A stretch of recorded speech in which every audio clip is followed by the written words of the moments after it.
Video பார்க்குற எல்லாருக்கும் வணக்கம் நண்பா. இது உங்கள் ரெஸ்லிங் கிங் தமிழ். நான் உங்கள் ரஹ்மான். இன்றைக்கி நம்ம நிறைய செய்தி பார்க்க போகிறோம். ஒரு சில செய்திகள் என்னடா இப்படி பண்ணிட்டாங்களே அப்படின்னு சொல்லிட்டு உங்களுடைய மனசை கூட காயப்படுத்தலாம். சரி வாங்க இன்றைக்கான ரெஸ்லிங் செய்திக்குள்ளே போகலாம். அதுக்கு முன்னாடி சேனலுக்கு ஃபஸ்ட் டைம் வந்துருக்கோங்க, சப்ஸ்கிரைப் பண்ணி பெல் ஐக்கானை கிளிக் பண்ணி வச்சுக்கோங்க. தினமும் போகிற ரெஸ்லிங் செய்திகளை பார்த்தீங்கன்னா தமிழ் மொழியில் தெரிஞ்சுக்கோங்க. ஃபாஸ்ட் நியூஸ், உங்கள் மனசை காயப்படுத்துகிற மாதிரியான நியூஸ் தான். ரா 2 hour ஷோவை பார்த்தீங்கன்னா WWE அஃபிஷியலாக அனௌன்ஸ்மெண்ட் பண்ணிட்டானுங்க. என்னப்பா சொல்கிறேன், இதுக்கப்புறமா ராவை 3 மணி நேரம் பார்க்க முடியாதான்னு கேட்டிங்கன்னா முடியாது மண்ணா. WWE பார்த்தீங்கன்னா அவங்களுடைய ரா நெட்வொர்க்கை பார்த்தீங்கன்னா நெட்ஃப்ளிக்ஸுக்கு நெக்ஸ்ட் இயர்லேருந்து கொடுக்க போகிறாங்க. நெட்ஃப்ளிக்ஸ் பார்த்தீங்கன்னா 3 hours அப்படிங்கிறது ரொம்ப லென்த்தாக இருக்குது. நாங்கள் 2 hours தான் டெலிகாஸ்ட் பண்ணுவோம் அப்படிங்கிறது சொன்னதுனால WWE பார்த்தீங்கன்னா மண்டே நைட் ராவை பழையபடி 2 hours டெலிகாஸ்டாக பண்ண போகிறாங்க. இதை அஃபிஷியலி சொல்லியிருக்கிறாங்க. அக்டோபர் நெக்ஸ்ட் மாதத்துலேருந்து பார்த்தீங்கன்னா WWE மண்டே நைட்டாக 2 hour ஷோ தான் டெலிகாஸ்ட் ஆகும் அப்படிங்கிற மாதிரி சொல்லியிருக்கிறாங்க. இது கண்டிப்பாக பார்த்தீங்கன்னா பல ரசிகர்களுக்கு சந்தோஷமாகவும் இருக்கும், வேதனையாக இருக்கும். சில பேருக்கு பார்த்தீங்கன்னா டைம் ரொம்ப ரெண்டாக இருக்குது, 2 hours தான் நல்லதான்ப்பா அப்படின்னு சில பேருக்கு தோணும். அப்படிப்பட்டவங்க கமெண்ட் பாக்ஸில் கமெண்ட் பண்ணிக்கோங்க. ரெண்டாவது பட்டவங்களுக்கு எப்படிமா அதை தோணும், என்னப்பா சொல்கிற 2 hours அப்படின்னா நிறைய சின்ன சின்ன ரெஸ்லர்ஸுக்கு மேட்ச் கிடைக்காது. கரெக்டாக அக்டோபர் மாதம் 7ஆம் தேதியிலேருந்து இது மாறுது. அப்படி மாறும்போது இப்போ சின்ன சின்ன மேட்செல்லாம் இருக்குல்ல, எக்ஸேவியர் ரூட் மேட்ச், இந்த மாதிரி மேட்ச்லாம் நடக்க வாய்ப்பே இருக்காது. உமன் டிவிஷனில் மேட்சஸ் எல்லாம் ரொம்ப கம்மியாயிரும். ஏன்னா 1 hour கம்மியாகுது பார்த்தீங்களா, அப்போ அவங்களுக்கு மேட்ச் இல்லாமல் போகும். ஸ்மாக் டவுன் மாதிரி ஆயிரும். ஒரு 4 மேட்ச் நடக்கும், ஷோ முடிஞ்சிடும், டக்குன்னு முடிஞ்ச மாதிரி இருக்கும். ஸோ அது ஃபேன்ஸ் மத்தியில் பார்த்தீங்கன்னா கொஞ்சம் கடுப்பான விஷயமா இருக்குது. WWE இதுக்கு ரீப்ளேஸ்மெண்ட்டாக பார்த்தீங்கன்னா ஸ்மாக் டவுன்னு 3 hour ஷோவை மாற்றினா நல்லாயிருக்கும். பட் மாற்றுறாங்களா அப்படிங்கிறத வெயிட் பண்ணி பார்ப்போம். என்னை பொறுத்த வரைக்கும் 3 hour ஷோவாக மாற்றினது இப்போதைக்கு தேவையில்லாத விஷயம். அதுக்கப்புறமா இந்த வாரம் பார்த்தீங்கன்னா குந்தருக்கும் சாமி ஜெயனுக்கும் ஒரு செகமும் நடந்திருக்கும். அட போடா கடுப்பாக இருக்குது அப்படின்னு நீங்கள் சொல்லுவீங்க. சரி அதை விட்டது இல்லைங்க. குந்தருக்கும் பிரெட் ஹார்ட்டுக்கும் ஒரு செகமெண்ட் நடந்திருக்கும். இதில் தான் பார்த்தீங்கன்னா ஒரு முக்கியமான விஷயம் நடந்திருக்குது. குந்தர் என்ன சொல்லியிருப்பார் பார்த்தீங்கன்னா பிரெட் ஹார்ட்டை பார்த்து, உனக்கு இந்த அரங்கம் முழுக்க ரசிகர்கள் இருக்கலாம், ஆனால் அரங்கத்தையே கையில் வச்சுருக்குது நான் தான், ஏன்னா நான் வேர்ல்டு ஹெவிவெயிட் சாம்பியன். அப்படிப்பட்ட நான் உன்னுடைய தீவிர ரசிகன் கிடையாது, நான் கோல்டுபர்க்குடைய தீவிர ரசிகன் அப்படிங்கிற மாதிரி சொல்லியிருப்பார். இதில் என்னப்பா சாதாரண விஷயம், அவருக்கு பிரெட் ஹார்ட்டை பிடிக்கல, கோல்டுபர்க் தானேன்னு சொன்னீங்கன்னா ஆக்சுவலி இதில் ஒரு கதை இருக்குது, நான் சொல்கிறேன் கேளுங்க. பிரெட் ஹார்ட்டும் கோல்டுபர்க்கும் ஒரு நல்ல நண்பர்கள். அன்று ட்ராக் டீம் சாம்பியனாக WCWலேருந்து இப்போ WWEயில் பார்த்தீங்கன்னா ஃப்ரெண்ட்ஷிப்பாக இருக்கிற 2 பேரும் பார்த்தீங்கன்னா ரொம்ப நல்லவங்க தான். பட் ஆனால் ஒரு சம்பவத்தை பார்த்தீங்கன்னா கோல்டுபர்க் பிரெட் ஹார்ட்டுக்கு பண்ணியிருக்காரு. இந்த கெரியர் எண்டை பண்ணது, அதாவது பிரெட் ஹார்ட்டுடைய கெரியரை எண்ட் பண்ணதே கோல்டுபர்க் தான். கோல்டுபர்க் பார்த்தீங்கன்னா ஒரு கிக்கை கொடுத்துருப்பாரு. ஸோ அதன் மூலயமா தன்னுடைய கெரியரில் இதுக்கப்புறமா ரெஸ்லிங்கே பண்ண முடியாது அப்படிங்கிற சுச்சுவேஷனுக்கு பார்த்தீங்கன்னா பிரெட் ஹார்ட் போயிட்டார். பல நாட்கள் சண்டையே போடலை. ஸோ அதுக்கப்புறமா கூட ஒரு சில மேட்சஸ் சின்ன சின்ன சண்டை மட்டும் தான் போட்டார். பெரிய மேட்சஸ் எல்லாம் பார்த்தீங்கன்னா சண்டை போடல. அவருடைய கெரியரை முடித்து வச்சதே பார்த்தீங்கன்னா நம்ம கோல்டுபர்க் தான். ஸோ ஒரு ரெஸ்லிங்கை பொறுத்த வரைக்கும் இவங்க 2 பேரும் ஒரு எலியும் பூனையும் தான். நம்ம ஜான்சனா ராண்டேட்டர் மாதிரி தான், முந்தியெல்லாம் சண்டை போடுவாங்க, நட்பாக இருப்பாங்க. அதே மாதிரி வெளி ஸ்டேஜில் ஃப்ரெண்டாக இருந்தாலும் பிரெட் ஹார்ட்டோடைய ஜாலியை முடித்தது கோல்டுபர்க். ஸோ கோல்டுபர்க்குக்கும் பிரெட் ஹார்ட்டுக்கும் ஒரு இஷ்யூ இருக்குது. ஸோ அதனால தான் பார்த்தீங்கன்னா இன்றைக்கி நோஸ் கட் பண்ணுற மாதிரி குந்தர் சொல்லியிருப்பார், அரங்கம் முழுக்க உனக்கு இங்கே ரசிகர்கள் இருக்கலாம், ஏன்னா இது நாடு, பட் ஆனால் நான் கோல்டுபர்க்குடைய ரசிகன் தான் அப்படின்னு சொல்லிட்டு ஒரு பயங்கரமான ஒரு தாக்கத்தை பார்த்தீங்கன்னா குந்தர் சொல்லியிருப்பார். குந்தர் சொன்னோன்னா பிரெட் ஹார்ட்டோடைய முகத்தை பார்க்கணுமே, அது வேறு யாருடைய பேர் சொன்னாலும் ஓகேன்னு சொல்லியிருப்பார். அவனோட பேரை சொல்லிட்டேடா அப்படின்னு சொல்லிட்டு ஒரு மாதிரி பார்த்துருப்பார்ல. உண்மையிலேயே சரியான நோஸ்கட் பார்த்தீங்கன்னா பிரெட் ஹார்ட்டுக்கு கிடச்சிது. பிரெட் ஹார்ட் இந்த குந்தர் செக்மெண்ட் உண்மையிலேயே இன்றைக்கி நாள் நல்லா இருந்தது. பட் நான் சாமி ஜெயின் நெக்ஸ்ட் சேலஞ்சராக வச்சது தான் என்னை பொறுத்த வரைக்கும் சரியில்லை, வேறு யாரையாவது போட்டிருக்கலாம். அதுக்கப்புறமா பார்த்தீங்கன்னா ட்ரூ மெக்கின்டையர் இன்றைக்கி ஒரு செக்மெண்ட் நடந்திருக்கும். ட்ரூ மெக்கின்டையருடைய செகண்ட் செக்மெண்ட்டை பற்றி ரெண்டாவது சொல்கிறேன். ஃபஸ்ட்டு செக்மெண்ட்டை பற்றி சொல்கிறேன்.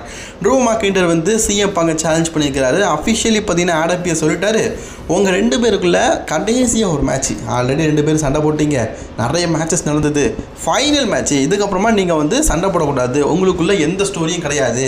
சிஎம் பாங்குக்கும் ட்ரூ மெக்கின்டையருக்கும் மேட்ச்சு. போஸ்டர் எப்படி இருக்குது, சூப்பராக இருக்குல்ல, செம்மையாக இருக்குல்ல. ஸோ இதில் ஒரு ஸ்டிப்புலேஷன் என்னன்னா, இந்த தடவை உங்களுக்குள்ள நடக்க மேட்ச் ஸ்டீல் கேஜி மேட்ச்சு. அடிச்சுக்கிட்டு கூண்டுக்குள்ளேயே சாவுங்கடா, எவனும் வரக்கூடாது அப்படின்னு சொல்லிட்டு அஃபிஷியலாக சொல்லிட்டாரு. ஸோ இவங்களுக்குள்ளே நடக்கிற ஃபைனல் ரைட் மேட்ச்சு. ஃபைனல் ரைட்னால் இதுக்கப்புறம் மேட்ச் நடக்குதான்னு கேட்டிங்கன்னா இப்போதைக்கு ஃபியூட் போய்ட்டுருக்குறாங்கல்ல, இந்த ஃபியூட்டில் நடக்காது. ஃப்யூச்சரில் வேணால் நடக்கலாம். இப்போ தொடர்ந்து நடந்துக்கிட்டே இருக்குல்ல ட்ரூ மாக்கிண்டர் மற்றும் சிஎம் பங்கோட ஸ்டோரி, இதுக்கப்புறமா கண்டினியூ ஆகாது. இந்த ஃபைனல் மேட்ச்சில் யார் வின் பண்ணுவோம் அப்படிங்கிறத மறக்காமல் கமெண்ட் பாக்ஸில் கமெண்ட் பண்ணுங்க. இது ஒரு ஸ்டீல் கேஜ் மேட்ச் அப்படிங்கிறதுனால ஒரு இன்ட்ரெஸ்டான விஷயம்னே சொல்லலாம். ஸோ அது மாதிரி ட்ரூ மாக்கிண்டர் இன்றைக்கி ராகு வந்த உடனே பார்த்தீங்கன்னா பேட் நியூஸ் பேரட் அப்படிங்கிற கேரக்டரை ரொம்ப மிஸ் பண்ணியிருப்பாராம், அதாவது மிஸ்யூஸ் பண்ணியிருப்பார். ஸோ பேட் நியூஸ் பேரட்டை நம்ம ஒயிட் பேரட்டு. ஸோ அவர் வந்து போன வாரம் பார்த்தீங்கன்னா சிஎம் பங்கு சப்போர்ட் பண்ண விதமாக தடுத்து நிறுத்தினார்.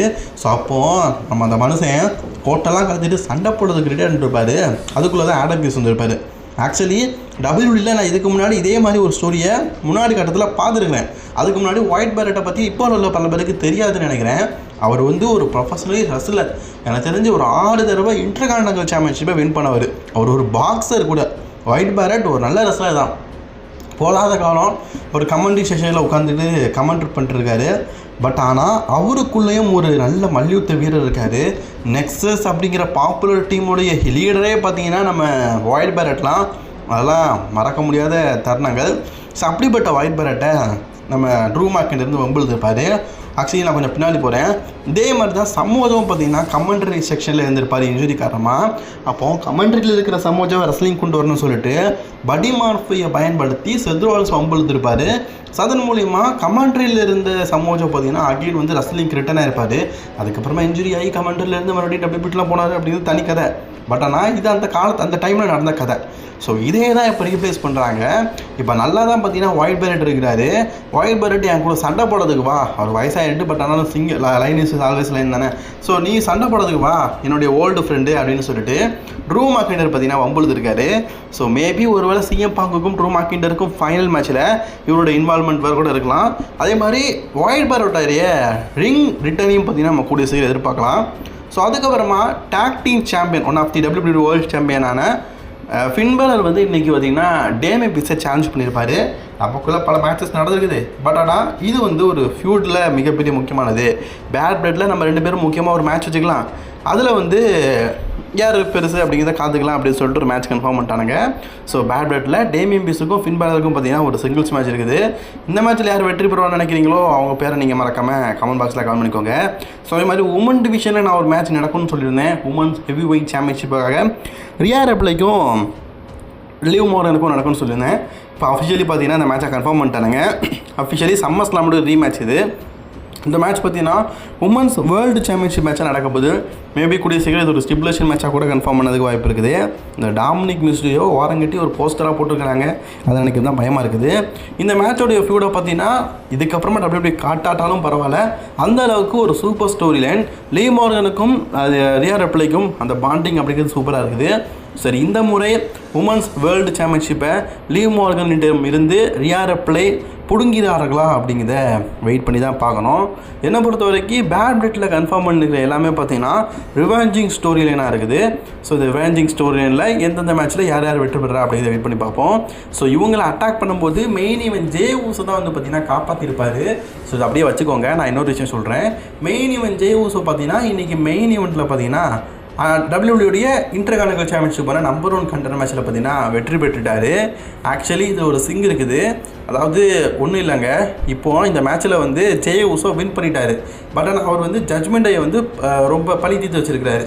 நெக்ஸ்ட் வீக்கோ அல்லது பேட் பிளட்லேயோ இன்டர்கான்டினென்டல் சாம்பியன்ஷிப்புக்காக ஜே ஊசோ வந்து பிரான் பிரேக்கர் கூட மோதும்போது இந்த மேட்ச்சில் ரொம்பவே க்ளீனாக பார்த்தீங்கன்னா ஜே ஊசோ தோக்க மாட்டார். ஏதாவது ஒரு இன்டர்ஃபியர் இருக்கும். அந்த இன்டர்ஃபியர் பார்த்தீங்கன்னா ஜட்ஜ்மெண்ட் டே தான். இந்த வாரம் வந்து ஜட்ஜ்மெண்ட் டே இன்டர்ஃபியூ பண்ணியிருக்காருல்ல, அது மாதிரி ஒரு டைட்டில் மேட்ச் விளையாடும்போது கண்டிப்பாக பார்த்தீங்கன்னா ஜட்ஜ்மெண்ட் டே வந்து இன்டர்ஃபியூ ஆவாங்க. அதன் மூலயமா பார்த்தீங்கன்னா ஜே ஊசோ வந்து இந்த மேட்ச்சில் தோக்குற மாதிரி காட்டுவாங்க. இந்த ஸ்டோரி லைன் எங்கேயோ கேட்ட மாதிரி இருக்குன்னு கேட்டிங்கன்னா அதை அழுத பழசான புளிச்சு போன ஸ்டோரி லைன் பல தடவை நம்ம கேட்டிருப்போம். ஸோ அதை தான் பார்த்தீங்கன்னா டபிள்யூபிள்யூ வந்து ரீக்ரியேட் பண்ணதுக்கு இப்படி ஒரு விஷயத்தை பண்ணியிருக்கிறாங்க. ஸோ நீங்கள் இதை பார்த்து என்ன நினைக்கிறீங்க அப்படிங்கிறத மறக்காமல் கமெண்ட் பாக்ஸில் கமெண்ட் பண்ணுங்கள். என்னை பொறுத்த வரைக்கும் ஜே ஊசோ இன்டர்கான்டினென்டல் சாம்பியன்ஷிப்பை வின் பண்ணுறத ஃபின் பேலர், ஜேடி மெக்டோனோ மற்றும் டாமினிக் இவங்கெல்லாம் பார்த்தீங்கன்னா விடமாட்டாங்க அப்படிங்கிறது என்னுடைய கருத்து. உங்களுடைய கருத்துக்களையும் மறக்காமல் கமெண்ட் பாக்ஸில் கமெண்ட் பண்ணுங்கள். ஸோ அப்போ தான் ரியா ரெப்ளை கூட சேர்ந்து இப்போ ஆல்ரெடி டெரர் ட்வின்ஸாக இருக்கிறாங்க, டெரர் ட்வின்ஸ் ஆகிடுவாங்க போல இருக்குது. இவர் ட்வின்ஸ் ஆக மாட்டார், நம்ம ஜே ஊசோ மாமியை ஒன் சைடாக லவ் பண்ணுறாரு, அதனால் terror twins and terror lovers அப்படின்னு சொல்லிட்டு டீமை மாற்றிடலாம் போல இருக்குது. ஸோ அப்போ தான் ஜே ஊசோ வந்து ரியா ரிப்ளே கூட சேருவாங்க. ஸோ அதெல்லாம் நடக்கிறதுக்கு வாய்ப்புகள் இருக்குது. ஸோ அதனால் ஜே ஊசோ இன்டர்கான்டினல் சாம்பியன்ஷிப்பில் நான் குவாலிஃபை ஆனாலும் அவர் சாம்பியனாக வாய்ப்பு இல்லை. அதே மாதிரி பிரான்சன் ரீடு எங்கே போன ராசா அப்படின்னு கேட்டால் கொரோனா மூலியமாக இப்போ கொரோனாமாயிட்டார் போல இருக்குது. அவர் வந்து பிரான் ஸ்ட்ரோமன் அட்டாக் பண்ணியிருக்காரு. கூடிய சீக்கிரம் பிரான் ஸ்ட்ரோமனுக்கும் பிரான்சன் ரீடுக்கும் ஒரு நோ ஹோல்ட் ஹார்ட் மேட்ச் அல்லது ஒரு ஆம்புலன்ஸ் மேட்ச் அல்லது பேக் ஸ்டேஜில் ஸ்ட்ரீட் ஃபைட் மேட்ச் இந்த மாதிரி ஒரு ஸ்டிப்புலேஷன் மேட்சாக கன்ஃபார்ம் பண்ணதுக்கு வாய்ப்பு இருக்குது. ஸோ அதை கூடிய சீக்கிரம் எடிட் பண்ணி பார்க்கலாம். அதே மாதிரி அங்குல் ஆவடிக்கும் இந்த அமெரிக்கன் கிரீடுக்கும் ரொம்ப நாளாகவே ரொம்ப மாதமாகவே சரி கிட்டத்தட்ட அரை வருஷமாகவே ஸ்டோரி லைன் போயிட்டு இருக்குது. WWE பார்த்தீங்கன்னா இப்போ அஃபிஷியலி வந்து இந்த வாரம் மண்டே நைட்டில் ஒரு மேட்ச் நடத்தினாங்க. அதில் வந்து யார் தோற்று போனாலும் சரி ஜெயிச்சாலும் சரி இதுக்கப்புறம் இவங்களுக்குள்ள ஃபீடு போகக்கூடாதுன்னு அகெயின் இந்த 3வது தடவையும் பார்த்தீங்கன்னா ஒயிட் 6 டீம் வந்து வின் பண்ணிட்டாங்க. ஸோ அதனால் இதுக்கப்புறமா பார்த்தீங்கன்னா இவங்களுக்குள்ள ஒரு மேட்ச் கிடையாது அப்படிங்கிறத சொல்லிட்டாங்க. ஸோ நம்மளும் ரொம்ப நாள் பார்த்து போர் அடிச்சிடல, இதுக்கப்புறமா இவங்களுக்குள்ள ஒரு ஃபியூட் இல்லை அப்படிங்கிறது எனக்கு சந்தோஷம் தான். ஓகே ஃப்ரெண்ட்ஸ், இன்றைக்கான ரஸ்லிங் செய்திகள்லாம் போட்டு தான் பிடிச்சிருந்தனால லைக் ஷேர் கமெண்ட் பண்ணிக்கோங்க. தொடர்ந்து வீடியோ பார்க்கறதுக்கு மறக்காமல் சேனலை சப்ஸ்கிரைப் பண்ணிக்கோங்க. அடுத்து ஒரு அவங்க சந்திக்கிறேன்.